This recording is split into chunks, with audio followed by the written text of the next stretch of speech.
Dice así: cuídate de no olvidarte de Jehová tu Dios para cumplir los mandamientos, decretos y estatutos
que yo te ordeno hoy.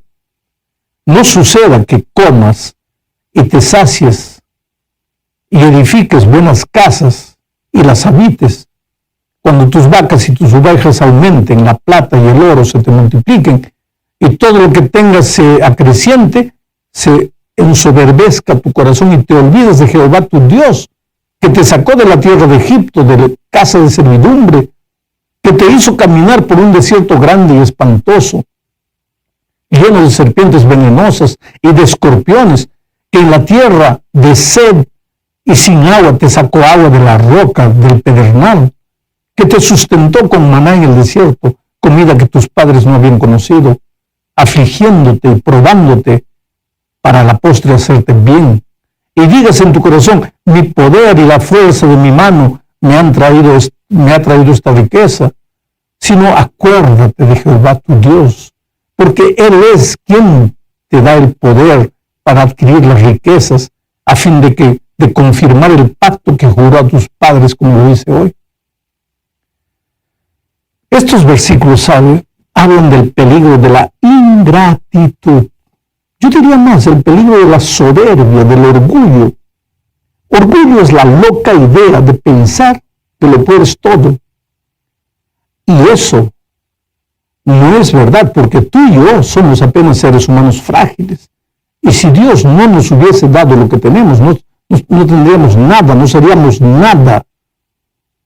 Oh, querido, la vida del cristiano necesita ser una vida de reconocimiento permanente del poder, de la soberanía divina. Otro texto es Salmo 24:1. Mira lo que dice: de Jehová es la tierra y su plenitud, el mundo y los que en él habitan. Ahora yo te pregunto, delante de esta declaración, ¿cómo puede el ser humano creer que le pertenece algo de lo que tiene? Dios lo da, es verdad, a unos más, a otros menos. Tal vez no en dinero, pero sí en el talento, en las oportunidades para conseguirlo. Aunque la palabra adecuada no sería dar, sino prestar. El ser humano es apenas el administrador de lo que Dios le confió, y un día tendrá que dar cuenta de lo que hizo con los bienes que el Señor le confió. ¿Usó todo para glorificar el nombre de Dios? ¿O usó simplemente los recursos que recibió para beneficio personal? En la segunda parte de este estudio hablaremos del diezmo. El diezmo también es un punto de conflicto en la lucha entre Cristo y Satanás. ¿Por qué? Porque el enemigo quiso arrebatar la adoración, el poder y la soberanía que le pertenece a Jesús. Subiré al trono, dijo, junto a las estrellas me sentaré. Y cuando Jesús estuvo en la tierra, inclusive el diablo se atrevió a ofrecerle a Jesús todas las riquezas del mundo, argumentando que eran de él. Pero al terminar el gran conflicto, mira lo que sucederá cuando todo acabe. Juan lo describe de esta manera en Apocalipsis 5, versículos 11 al 13. Miré, y oí la voz de muchos ángeles alrededor del trono, de los seres vivientes y de los ancianos. Su número eran millones de millones, y decían a gran voz: el Cordero que fue inmolado es digno de tomar el poder, las riquezas, la sabiduría, la fortaleza, la honra, la gloria y la alabanza. A todo lo creado que está en el cielo, sobre la tierra, debajo de la tierra y en el mar, y a todas las cosas que hay en ellos, oí decir: al que está sentado en el trono y al Cordero sea la alabanza, la honra, la gloria y el poder por los siglos de los siglos. ¿Te das cuenta? Finalmente el universo entero reconocerá que el poder, las riquezas, la gloria, en fin, todo, absolutamente todo le pertenece a Jesús. Entonces el gran conflicto habrá llegado al fin. Pero ahora, mientras Cristo no haya venido, Dios está formando su iglesia con todos aquellos que reconocen que Él es el dueño de todo. Y al devolverle el diezmo, no haces otra cosa sino reconocer que Dios es el dueño de todo. En la tercera parte de este estudio veremos un texto que confunde a muchos cristianos. Jesús un día dijo que debemos amar a nuestro prójimo como a nosotros mismos. Delante de esta orden, algunos se preguntan: ¿no debe el cristiano ser altruista, es decir, pensar en los otros y no en sí mismo? Amarse a sí mismo no es egoísmo. Bueno, ¿qué es lo que Jesús quiso decir? Lo voy a explicar con una ilustración. En el avión, antes de decolar, la comisaria de bordo dice algunas palabras que las personas que viajamos mucho ya las sabemos casi de memoria. Una de esas frases advierte que en caso de despresurización caerán más máscaras de oxígeno que las personas deben colocarse, pero advierte que si estás acompañado de alguien que necesite de ayuda, no debes ayudarlo, sino que primero debes colocarte la máscara y después ayudarlo. ¿Por qué? Porque si intentas ayudar a alguien sin ponerte antes la máscara de oxígeno, puedes desmayarte y ya no podrás ayudar a la otra persona. Ambos morirán juntos. Cuando, si te hubieras ayudado primero a ti mismo, se salvarían ambos. Bueno, la misma cosa sucede con la orden de Jesús.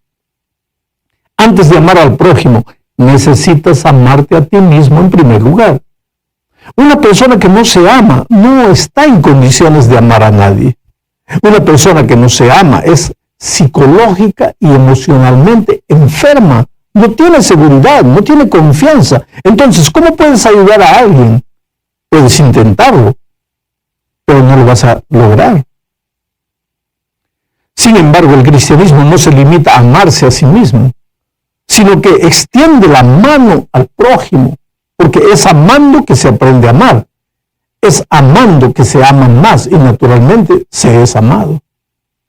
Si no puedes amar al prójimo, jamás creerás que Dios te ama a ti.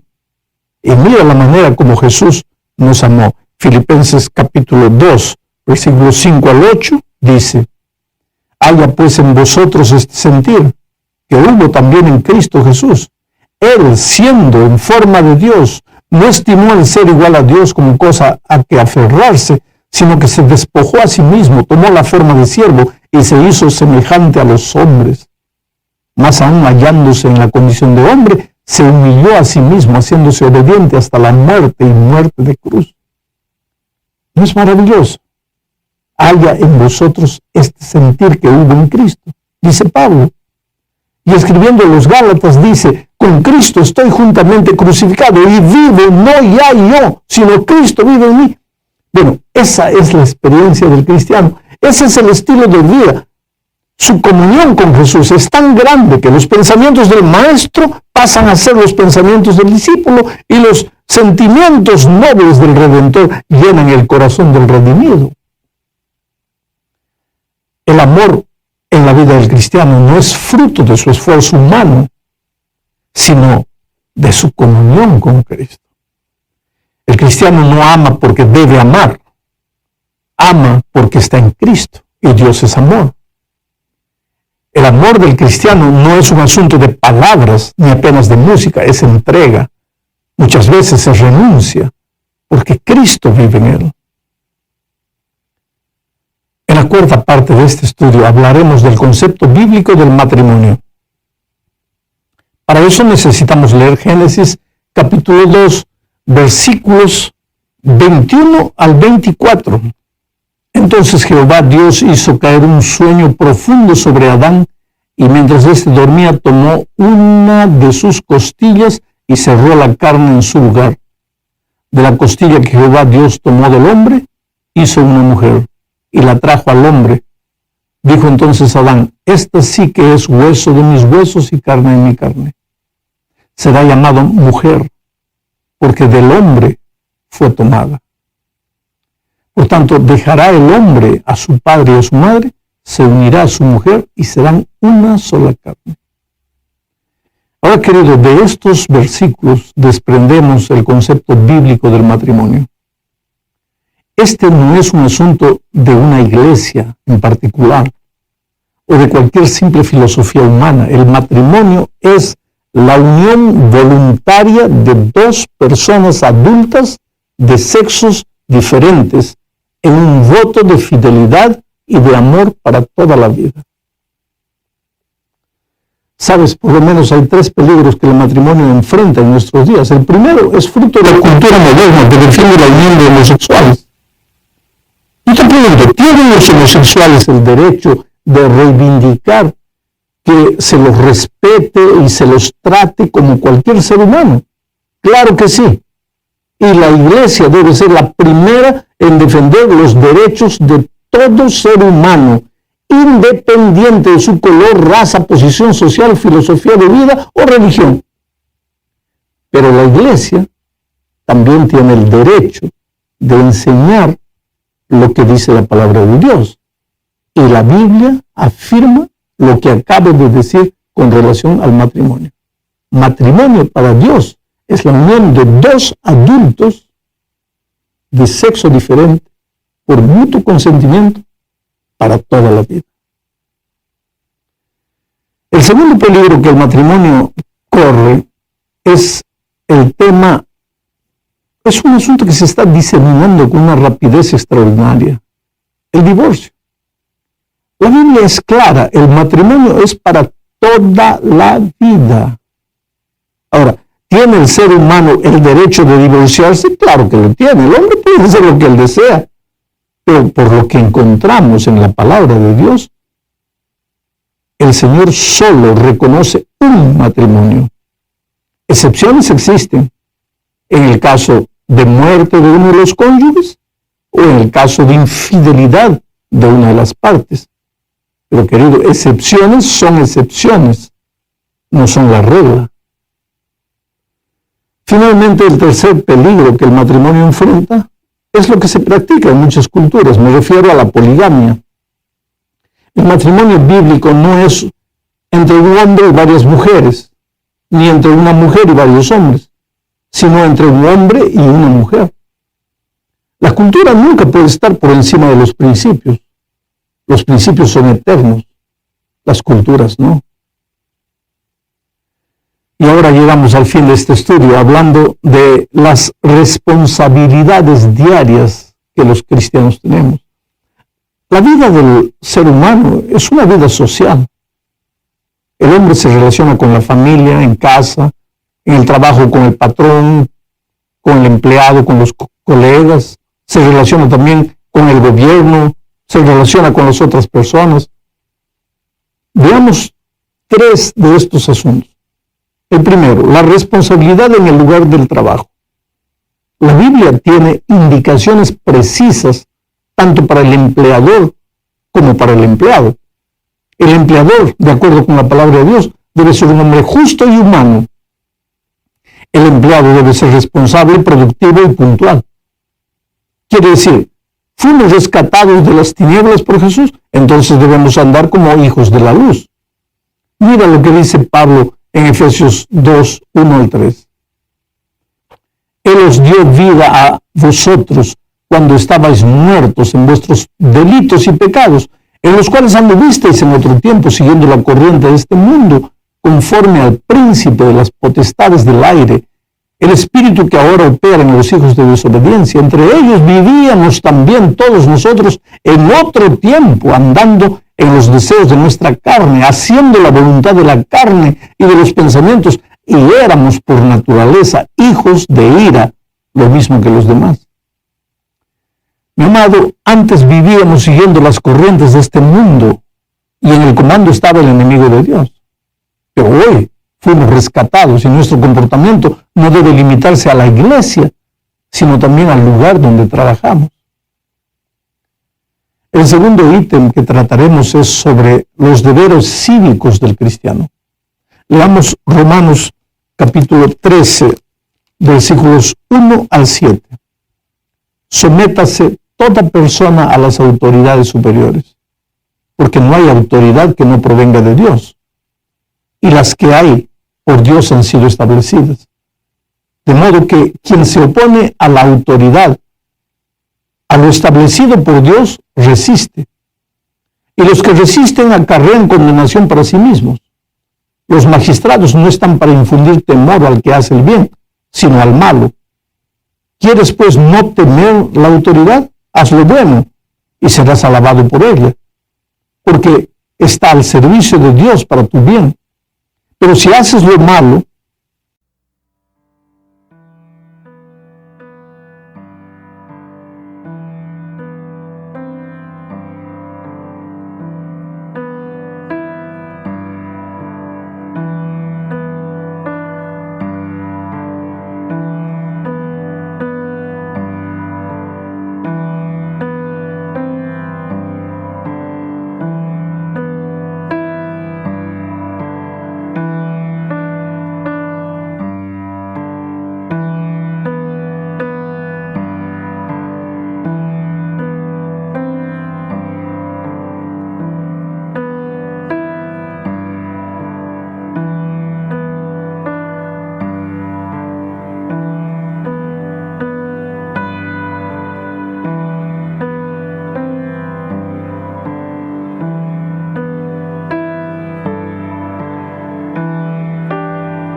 teme, porque no en vano lleva la espada, pues está al servicio de Dios para hacer justicia y para castigar al que hace lo malo, por lo cual es necesario estarles sujetos, no solamente por razón del castigo, sino también por causa de la conciencia, pues por eso pagáis también los tributos, porque las autoridades están al servicio de Dios, dedicadas continuamente a este oficio.